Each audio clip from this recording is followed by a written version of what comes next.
sex is painful because of dryness.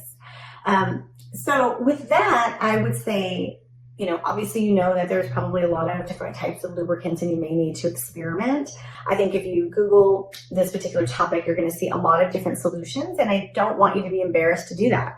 I also believe that as far as sex and pleasure, full penetration intercourse may not be something that you can do right this second until you're able to make that more comfortable. But as we know, and I'm no sex expert, but as we know, there are other ways to get joy and pleasure, both giving and receiving to your partner. And I believe that if you're candid with your partner and explain to them that right now traditional sex is challenging and painful, there are certainly other ways that can be very, very enjoyable. And I would recommend trying and experimenting with some of those less traditional forms of sexual activity, and you may be surprised.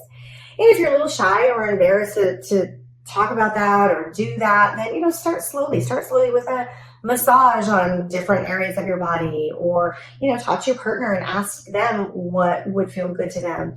I feel like it's funny when you're first together with your partner and everything's hot and heavy and passionate, and I feel like it all comes so naturally. And, we become committed to this one person and we grow with them over, I've been married 16 years.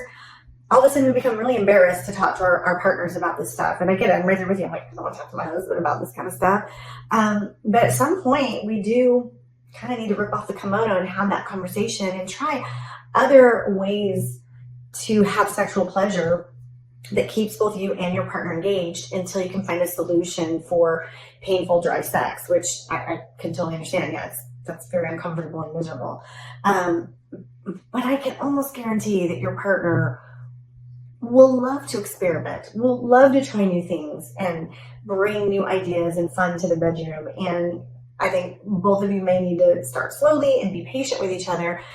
If you're too embarrassed to talk about it face to face, maybe say, hey, let's write down our dreams and our wishes and our fantasies and exchange love notes, maybe love sex notes or something, if you're a little bit intimidated to actually talk about it, but could feel comfortable acting on it.